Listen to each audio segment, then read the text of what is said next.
Wir sind Jessie und Roberto und mit unserem Van Jimmy sind wir vor kurzem entlang der Panamericana von Kanada in die USA eingereist. Leider gestaltet sich unser Start im Land etwas schwierig. Weder in der Stadt Portland noch in der Natur will es so recht nach Plan laufen. Ja, irgendwie sind so die letzten Tage so ein bisschen durchzogen. Aber hey, so ist es nun mal beim Reisen und wir machen das Beste draus. Und am Ende werden wir dafür auch auf eine besondere Art belohnt. Hallo und willkommen zu einem neuen Video mit uns. Wir befinden uns in Portland, eine Stadt, die wir besuchen wollten, die uns aber abgeraten wurde zu besuchen. Wieso? Dazu später noch mehr. Ja, zurzeit befinden wir uns im Alberta Arts District und das schauen wir uns jetzt mal an.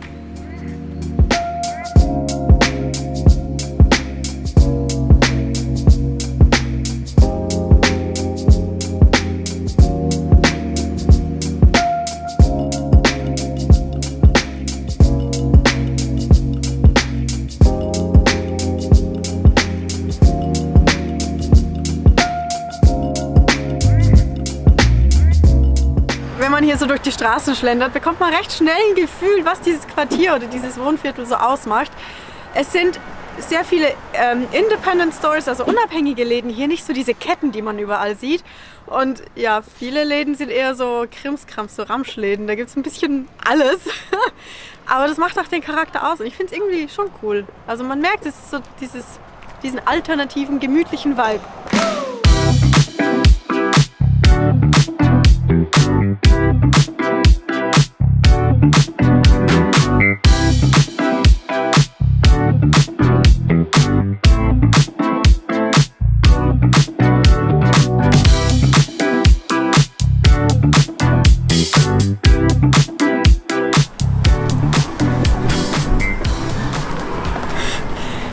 Ziemlich schwer manchmal so eine ernste Miene zu halten, wenn eine andere auslachen und man sich echt peinlich berührt fühlt. A really good spot to eat if you're a tourist. They have pretty cheap food for good prices. It's like everywhere, like the up on the lighthouse over there. Also, way down there, there's this cafe called Cafe Vita, and they make the best iced matcha lattes with oat milk. I go there. Keep Portland weird! Das war ja mal eine Truppe. Ach, die Jungen, die waren richtig cool. Und die haben uns... Ja, die Jungen. Bist du so alt? Ja, ich bin schon alt. Und die haben uns schon so viele Sachen gesagt, die wir hier in der Nähe besuchen sollen. Für das haben wir gar keine Zeit. Ich hoffe, du hast es aufgenommen, weil ich habe alles vergessen. Ja, ach, witzig. Die kamen alles aus dem Café rausgestürmt. Naja, also weiter geht's hier.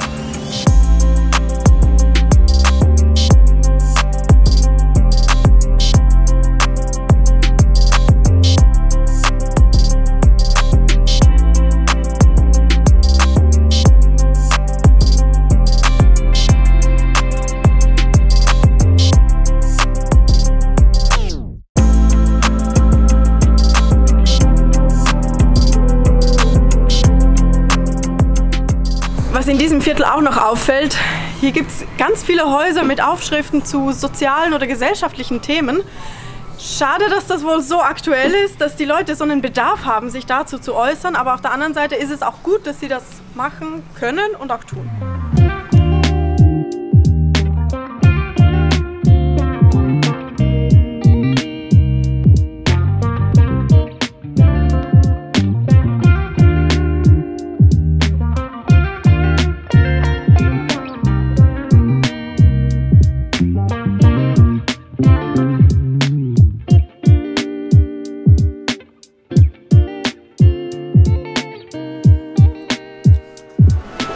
Die Mädels meinten ja, das ist der beste Kaffee, ich weiß nicht, in der Gegend, in Portland? Weiß nicht. Ever. In der ganzen Welt.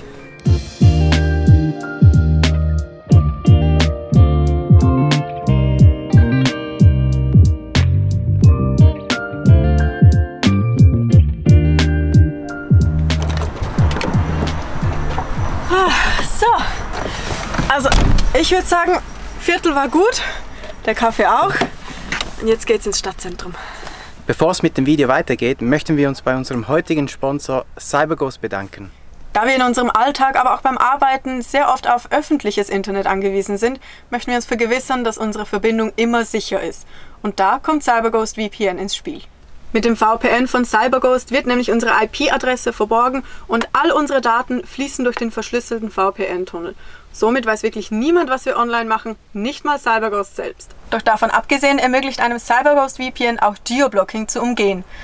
Ob es nun um Websites, YouTube oder Filme und Serien von über 35 Streamingdiensten wie Netflix, Amazon Prime oder Disney Plus geht, wir stellen einfach den passenden Standort ein und können unsere Inhalte so konsumieren, wie wir es uns gewohnt sind, egal wo wir uns auf der Welt befinden.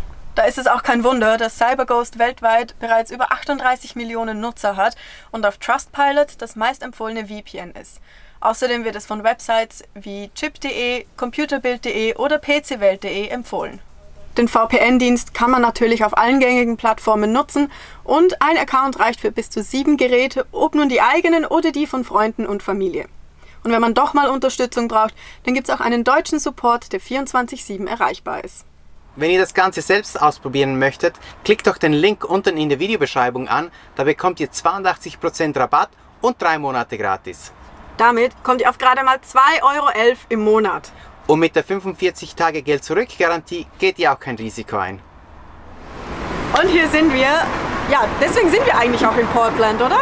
Ja. Ja, hier gibt es nämlich eine riesen Foodtruck-Szene. Wir sind natürlich wieder mal ein bisschen spät dran. Wir dachten, wir essen hier zu Abend, aber um 4 Uhr gehen viele zu. Aber es sind über 600 Foodtrucks hier in der Stadt. Also würde ich sagen, finden wir sicher was. Das riecht alles schon so lecker.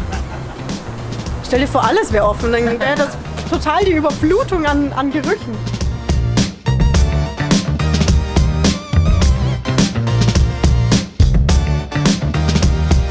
Cross my name off the list.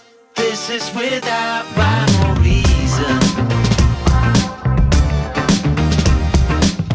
I'm not an optimist. I just never dress for the season. There's no reason. It's time to pay off all my attempts to make a bad move. Procrastination deep down. Oh Mann, wir sind einfach zu spät. Ein paar sind ja noch offen, aber irgendwie ich habe gerade keinen Bock auf Sushi und Mist. Ja, unsere Planung mal wieder.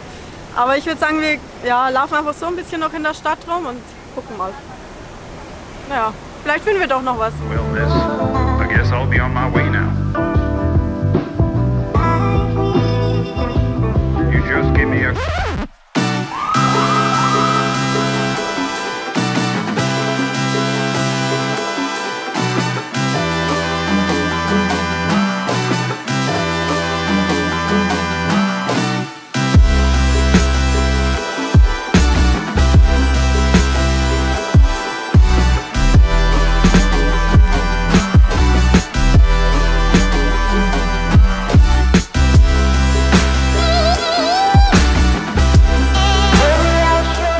Ist schon ziemlich heftig, was wir hier sehen. Also man hat uns ja gesagt, dass Portland eine ziemlich gefährliche Stadt auch sei, vor allem wegen den vielen Obdachlosen. Also es gibt über 5000 Obdachlose hier und man sieht, die leben hier in Zelten, die leben hier mitten auf der Straße und natürlich konsumieren sie auch die ganze Zeit irgendwelche Drogen. Und ich muss ganz ehrlich sagen, ich fühle mich nicht so wohl hier. Ja, man hört's. Ständig geht irgendwas zu Bruch, ständig schreit irgendeiner im Zeugs herum. Also wie gesagt, ich fühle mich hier gar nicht wohl und darum würde ich jetzt mal sagen, wir packen unser Zeugs und verschwinden hier aus der Stadt, denn Oregon hat ziemlich viel anderes Gutes zu sehen. Wir sind am Schlafplatz angekommen, hier ist es schön ruhig. Und ja, jetzt machen wir Abendessen. Mit den Foodtrucks hat es ja leider nicht geklappt, aber wir haben ganz viele mexikanische geschlossene Foodtrucks gesehen. Und dann haben wir Lust auf Chili bekommen, das machen wir jetzt. Ja, wir müssen noch ein paar Dosen loswerden, denn wir haben viel zu viele Vorräte angelagert, als wir da beim Dempster waren und da Alaska und so. Immer noch von dort? Teilweise, ja. Okay. Drum, also die halten ja auch ewig. Aber dann passt das gerade, wenn man die aufbrauchen kann.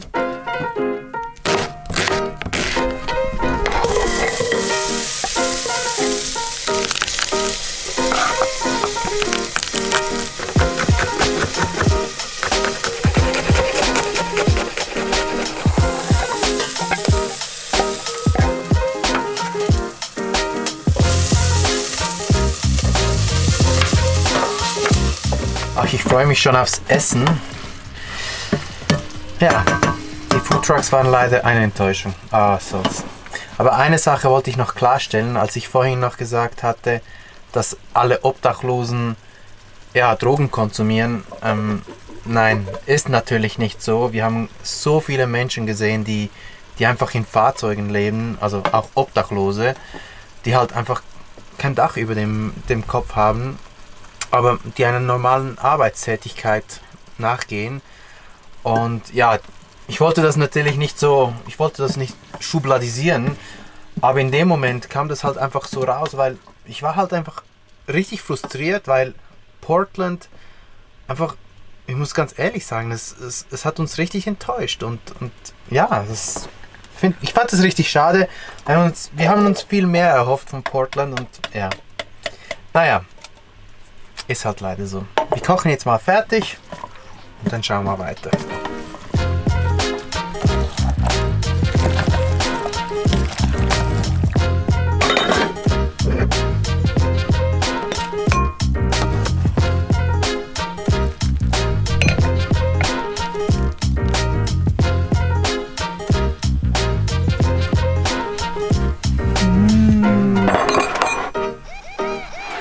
Guten Appetit. Guten Appetit.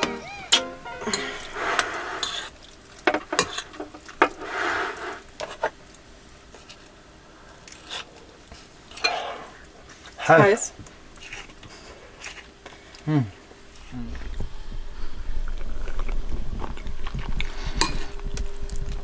Ich würde sagen, das war's für heute.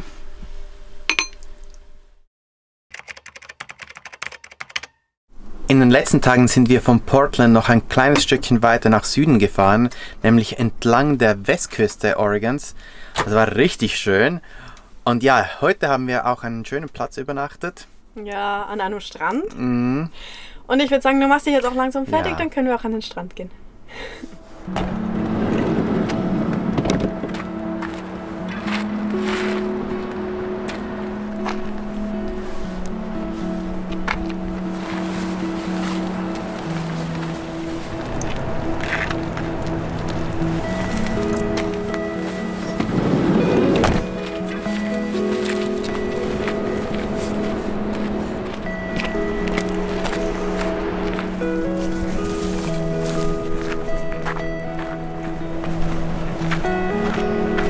Man sieht wahrscheinlich an unseren Mützen und Jacken, dass wirklich der Herbst angekommen ist. Es ist ganz schön frisch und ich glaube, hinter mir sieht man wahrscheinlich auch den Nebel. Ja, irgendwie sind so die letzten Tage so ein bisschen durchzogen. Portland war nicht ganz, wie wir erwartet hatten und ich war noch erkältet und Roberto war dadurch blockiert, weil im Van ist halt einfach blöd, wenn man erkältet ist. Und er wollte halt für mich da sein, anstatt was zu unternehmen, was ich ja mega schätze, aber ja, jetzt sehen wir uns mal den Strand an, auch wenn er im Nebel ist, aber es könnte auch so cool werden. Wow! Hast du gewusst, dass das hier so aussieht? Ja, ich habe das gestern schon so gesehen. Das ist ja der Wahnsinn! Hey, I found my heart again. You were standing there, you bravely led me in. I could wait a million years or more until you came knocking at my door. It's hard to be this real. We can play our favorite song, dancing to it all night long. With you I feel something, 'cause we're both so unashamed. We're not playing any games.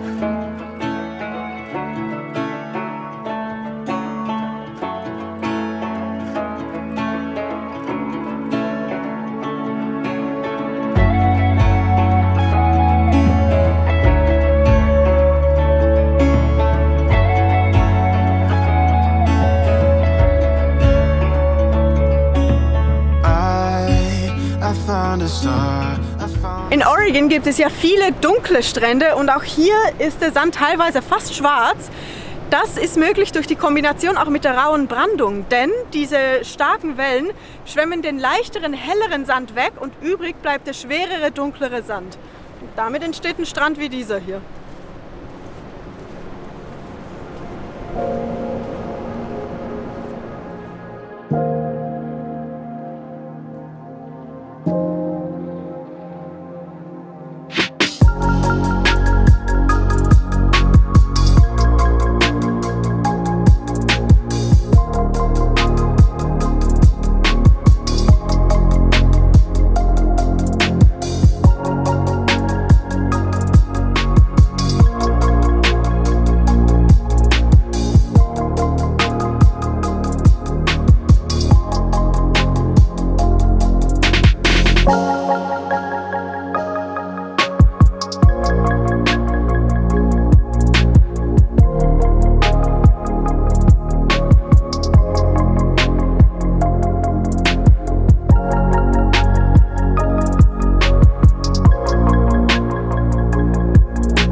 Wieder die Zeit vergessen.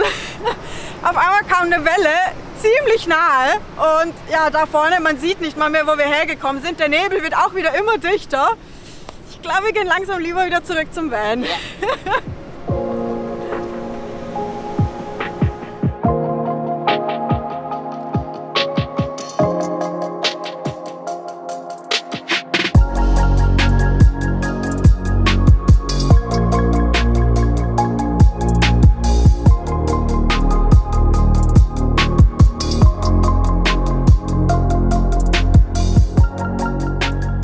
Trotz dem Nebel war es doch ziemlich interessant hier, oder wahrscheinlich wegen dem Nebel.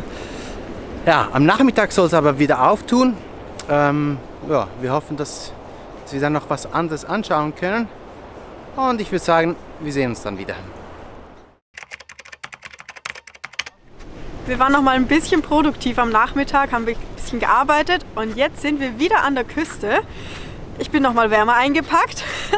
Aber die Stimmung ist wieder so toll. Hier gibt es wieder ein bisschen Nebel, aber da gibt es Leute mit Lagerfeuer, Leute mit den Hunden. Es ist ja wieder grandios. Ich freue mich, dass wir noch mal hier sind. Aber es ist kalt. Aber es ist kalt, also wir müssen uns bewegen.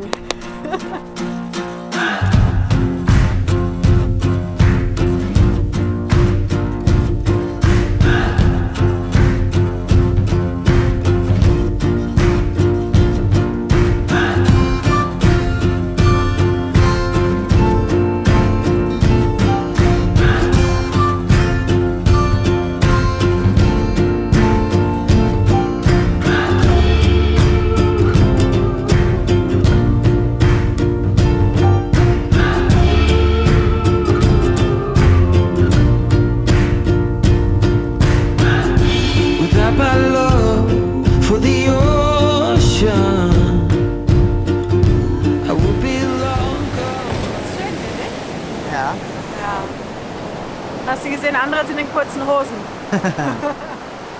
Wir sind halt weicher, ja. Das sind wir. Wir müssen uns erst wieder daran gewöhnen, dass es kalt ist. Aber schön ist es. It's some kind of devotion that brings me down.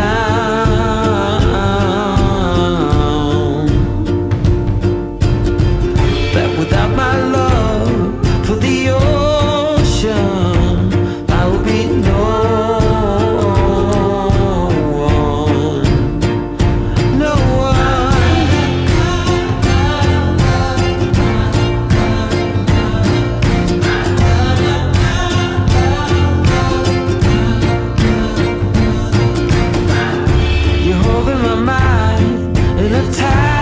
Das mit dem Sonnenuntergang wird heute leider nichts mehr. Die Sonne hat sich hinter den Wolken verkrochen. Ja, die kommt nicht mehr wieder. Naja, ist halt so. Aber trotzdem, es ist so schön hier an der Küste. Hat sich auf jeden Fall gelohnt, hierher zu kommen.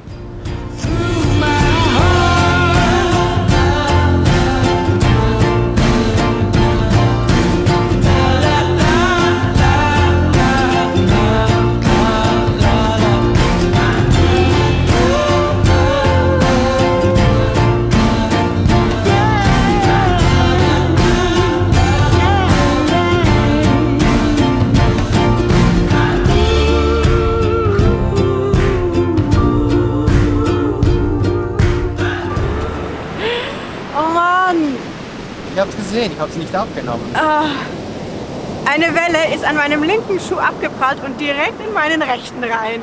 Und ich habe Gummistiefel, das heißt, das Wasser läuft auch nicht raus. Muss es nachher mal auslenzen.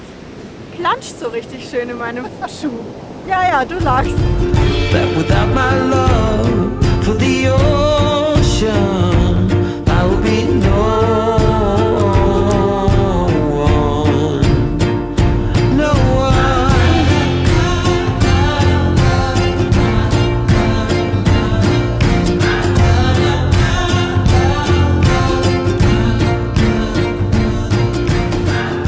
You're holding my mind in a tight grip.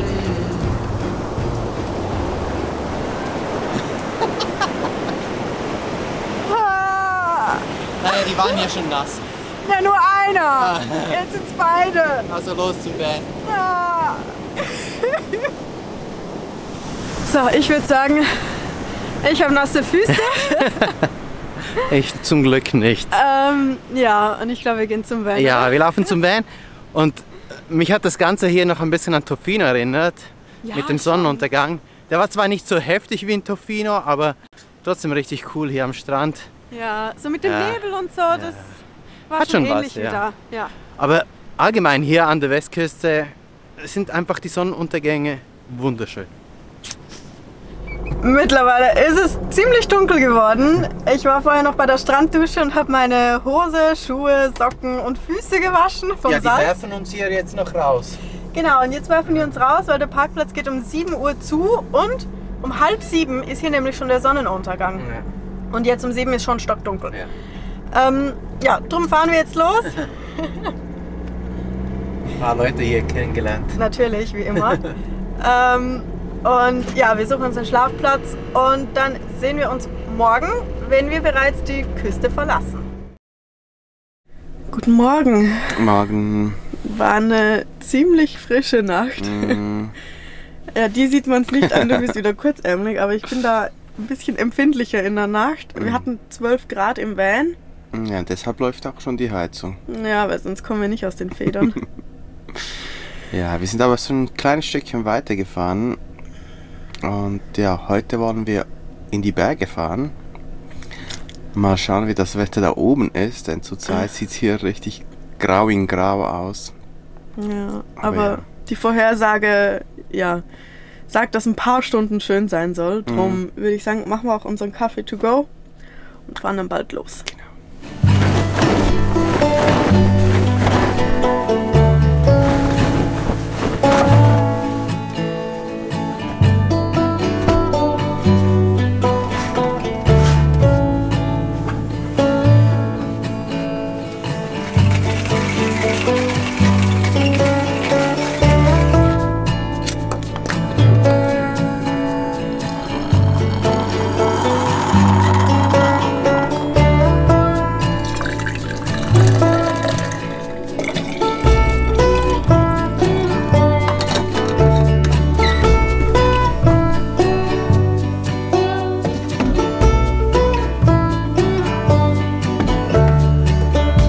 Es ist jedes Mal so eine lange Prozedur, aber wir haben es geschafft und es geht endlich los.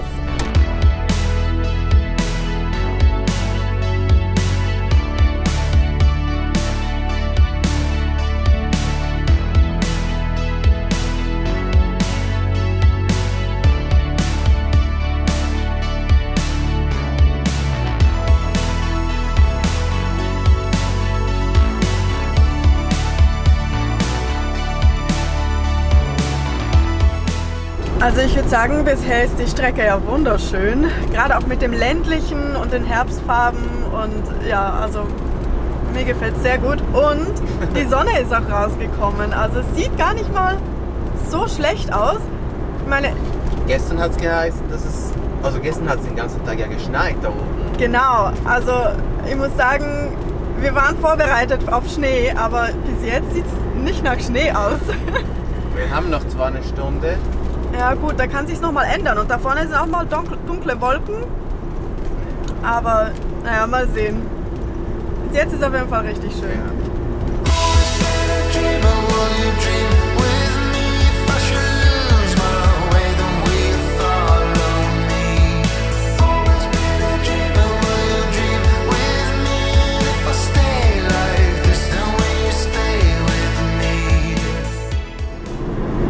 Okay, da haben wir es doch.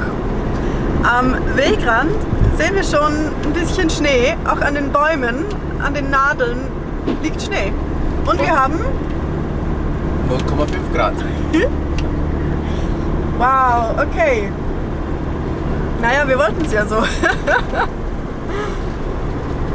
Puh, ich glaube, wir müssen uns noch wärmer einpacken. Ja.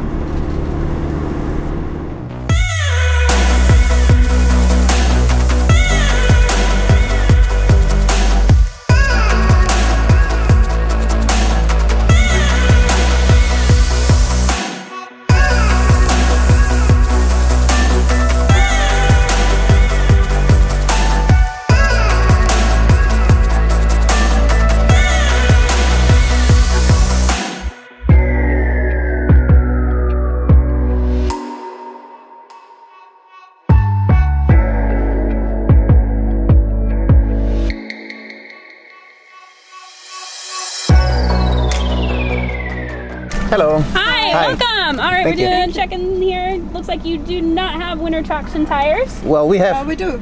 Well, it's Do you have all seasons or winter traction? winter we have traction. the It's a Alpine MS. Oh, there it is. Yes. It's just hiding. You're good. okay, perfect, thanks. Sie hat uns soeben gefragt, ob wir Winterreifen hatten. Zuerst konnte sie das Symbol nicht finden. Ja, wir haben natürlich Winterreifen. Also sind das Winterreifen, oder? Ja, also Alpine und M&S. Genau. Beides. Also. Ja, jetzt warten wir hier in der Schlange, um in den Park reinzufahren. Ja, hoffen, dass das Wetter noch ein bisschen auftut. Mit so viel Schnee hatten wir nicht gerechnet. Nein, aber ich find's toll. Ich find's schön. Jetzt sitzen wir auch nicht noch im warmen Van. Ja, genau. Also, ja. Wir haben -1 Grad. Naja. Hi there. Hi. Did you have a national park pass already? No, nothing. And we would like to buy the annual pass actually. Wir sind drin. Einiges ist wohl geschlossen, aber wir sind jetzt mal im Visitor Center, was wir hier machen können. Ich glaube auch einige Trails sind jetzt voller Schnee und so, aber ja, wir schauen jetzt mal hier rein und dann gucken wir. Und hier sind wir. Wir haben euch gar nicht erzählt, wo wir hingefahren sind. Wir befinden uns hier beim Crater Lake, einem See in einem Vulkan. Ja, und das Wetter hat auch schon wieder aufgetan, also beste Voraussetzungen. An dieser Stelle möchten wir uns aber auch nochmal bei CyberGhost, dem Sponsor unseres heutigen Videos, bedanken. Über den Link in der Videobeschreibung kommt ihr nämlich mit CyberGhost VPN zu sicherem Surfen und ihr könnt auch auf Geoblocking-Inhalte zugreifen und das für nur 2,11 € im Monat und mit 45 Tage Geld-Zurück-Garantie. Ja, und wie es hier aussieht, seht ihr dann nächste Woche. Wir hoffen, das Video hat euch gefallen. Wenn dem so ist, hinterlasst euch einen Daumen nach oben, ein Abo, um uns zu unterstützen und wir sehen uns nächste Woche wieder. Bis dann! Bis dann! Entlang der Ostküste, nein, das war die Westküste. Aber auch im Nebel kann der cool aussehen, oder? Oh.